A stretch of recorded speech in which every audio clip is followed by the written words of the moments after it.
अध्यक्ष महोदय, आज मैं देखता हूं कि विपक्ष के कई नेता संविधान की प्रति अपनी जेब में रखकर घूमते हैं। असल में उन्होंने बचपन से ही यही सीखा है। उन्होंने पीढ़ियों से अपने परिवार में संविधान को जेब में ही रखे थे।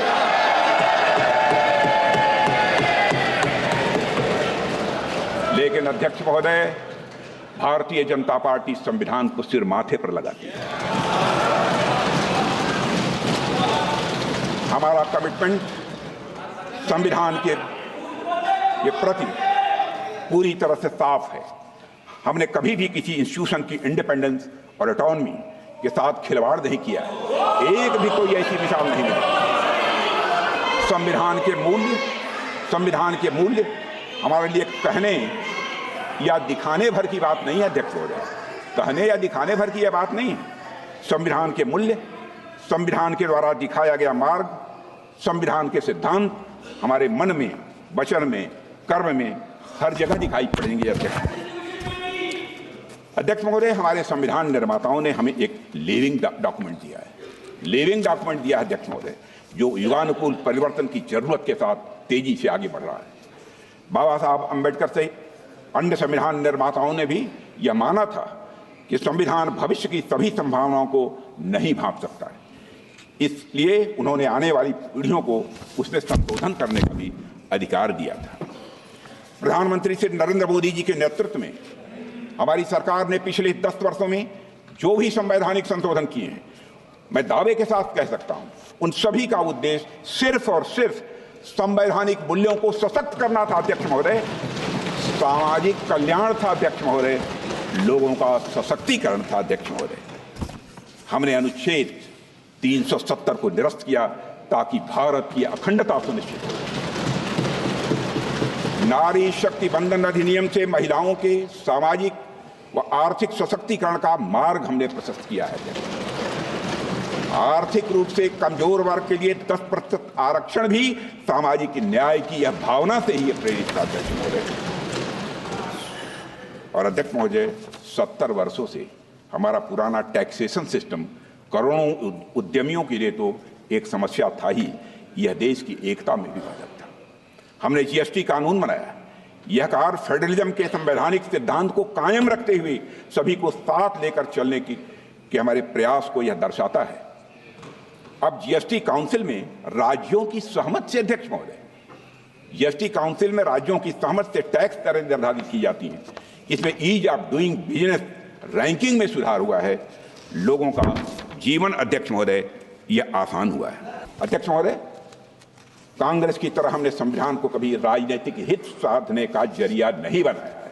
मैं दावे के साथ इस बात को कह सकता हूं। हमने संविधान को जिया है। हमने सजग और सच्चे सिपाही की तरह संविधान के खिलाफ की जा रही साजिशों का सामना किया अध्यक्ष, और उसकी रक्षा के लिए बड़े से बड़े कष्ट भी हमने उठाए। 2003 में जब श्रद्धेय अटल बिहारी वाजपेयी जी प्रधानमंत्री थे, तब हमने सुशासन को मजबूत करने के लिए 91वें संशोधन में मिनिमम गवर्नमेंट और मैक्सिमम गवर्नेंस की भावना से मंत्रिपरिषद के आकार को सीमित कर दिया था। इस संशोधन ने दल विरोधी कानून के तहत जरूरी बदलाव भी किए थे ताकि भ्रष्टाचार पर लगाम लगाई जा सके और राजनीतिक स्थिरता को बढ़ावा मिले। अध्यक्ष महोदय, आप आजाद भारत का इतिहास देख लीजिए। कांग्रेस ने सिर्फ संविधान संशोधन ही नहीं किया है, बल्कि मेरा आरोप है दुर्भावना के साथ साथ धीरे धीरे संविधान को बदलने का प्रयास किया। पंडित जवाहरलाल जी नेहरू जब प्रधानमंत्री थे तो लगभग 17 बार संविधान में बदलाव किया गया। श्रीमती इंदिरा गांधी जी के समय पर लगभग 28 बार संविधान में बदलाव किया गया। श्री राजीव गांधी के समय पर लगभग 10 बार संविधान में बदलाव किया गया। मनमोहन सिंह जी के समय लगभग 7 बार संविधान में बदलाव किया गया।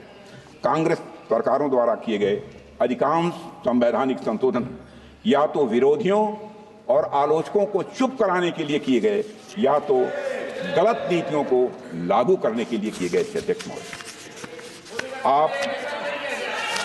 अध्यक्ष महोदय, आप पहले संविधान संशोधन को ही ले लीजिए। आप पहले संविधान संशोधन को ही ले लीजिए। साल 1950 में प्रेस में कांग्रेस सरकार की गलत नीतियों की आलोचना हो रही थी। हमारे प्रेस के मित्र भी सुन रहे होंगे। ऐसे में तब की कांग्रेस की सरकार ने आरएसएस के साप्ताहिक प्रकाशन ऑर्गेनाइजर और मद्रास से निकलने वाली पत्रिका क्रॉस रोड्स को प्रतिबंधित कर दिया था। और इसका विरोध करते हुए ऑर्गेनाइजर के संपादक श्री के.आर. मलकानी ने लिखा था, I would like to quote, to threaten the liberty of the press, for the sole offense of the non-conformity to official view may be a handy tool for tyrants, but only a crippling curtailment of the civil liberty in a free democracy. A government can always learn more bona fide criticism of the independent thinking citizens than the fulsome flattery of the sultans. sultans का मतलब चापलूस होता है। अखिल अध्यक्ष महोदय, मलकानी जी और RSS ने, राष्ट्रीय स्वयंसेवक संघ ने सरकार के आदेश को सुप्रीम कोर्ट में चुनौती दी और सुप्रीम कोर्ट ने सेंसरशिप आदेश को रद्द कर दिया और सरकार के निर्णय को असंवैधानिक घोषित कर दिया था। अध्यक्ष महोदय, आज संविधान का लाभ अलापने वाली कांग्रेस पार्टी ने सुप्रीम कोर्ट के आदेश का सम्मान करने की जगह मई 1951 में ही संवैधानिक संशोधन करके नागरिकों के freedom of speech and expression को कुचल दिया था। देश में पहला आम चुनाव भी नहीं हुआ था, कांग्रेस के पास कोई जनादेश भी नहीं था, लेकिन हड़बड़ी में पहला संविधान संशोधन कर दिया गया जिससे आलोचकों को चुप किया जा सके और अभिव्यक्ति की आजादी को कुचला जा सके। अध्यक्ष महोदय, हम सभी जानते हैं कि संविधान निर्माण में बाबा साहब अम्बेडकर की अग्रणी भूमिका थी, लेकिन बहुत कम लोग यह जानते हैं कि संविधान लागू होने के बाद कांग्रेस सरकार द्वारा मौलिक अधिकारों को कमजोर करने के प्रयासों के खिलाफ बाबा साहब हमेशा लड़ते रहे। जब कांग्रेस सरकार ने 1954 में संविधान में चौथा संशोधन लाकर मौलिक अधिकारों को कमजोर करने की कोशिश की तो बाबा साहब अम्बेडकर ने इसके खिलाफ कहा था। I would like to quote, I am sorry to say that this attitude of treating the fundamental rights with contempt as though they were no consequence, that they could be trodden upon at any time with the convenience of the majority or the wishes of the party chief is an attitude that may easily lead to some dangerous consequences in the future.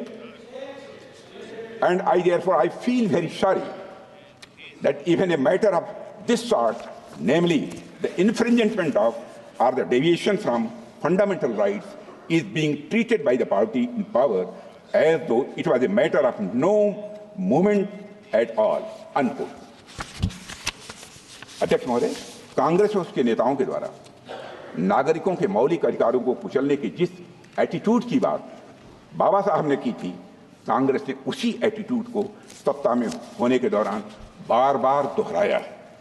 मैं कांग्रेस सरकार द्वारा किए गए कुछ संवैधानिक संशोधनों का यहाँ पर मैं उल्लेख करना चाहता हूँ, जिनके द्वारा संविधान और उसमें निहित भावना को ही नष्ट करने की कोशिश की गई। अध्यक्ष महोदय, साल 1975 में हुए 38वें 30th संविधान संशोधन से आपातकाल यानी इमरजेंसी लगाने के निर्णय को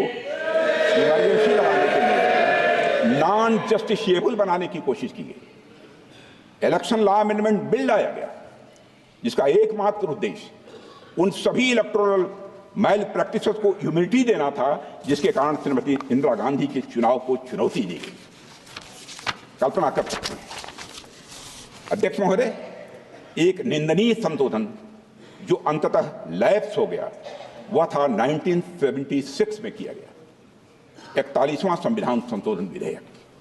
इस संशोधन का उद्देश्य, मैं सदन का ध्यान आकर्षित करना चाहता हूं अध्यक्ष महोदय, इस संशोधन का उद्देश्य प्रधानमंत्री, राज्यपाल और राष्ट्रपति को पद ग्रहण करने से पहले उनके कार्यकाल के दौरान किए गए सभी कार्यों के लिए आपराधिक जो है मुकदमों से इम्यूनिटी प्रदान करना था, चाहे जो भी अपराध किए सब क्षम्य थे। अध्यक्ष महोदय, इसका मतलब यह था सबसे जघन्य अपराध करने वाला व्यक्ति भी अगर एक दिन के लिए भी संवैधानिक पद पर बैठ जाए तो उसके सभी अपराध माफ। कैसे देश माफ कर सकता है? अध्यक्ष महोदय, संवैधानिक शक्तियों का दुरुपयोग यही नहीं रुका। 28 अगस्त 1976 को 42वां संविधान संशोधन पेश किया गया था, जिसमें प्रोविजंस थे कि किसी भी कानून की संवैधानिकता केवल 7 न्यायाधीशों द्वारा ही तय की जा सकती है और किसी भी कानून को केवल 2/3 बहुमत से ही रद्द किया जा सकता है। अध्यक्ष महोदय, क्षमा कीजिए, क्या यह सब एक तानाशाह द्वारा अपने निजी स्वार्थ के लिए संविधान को विकृत करने का यह भरसक प्रयास नहीं था?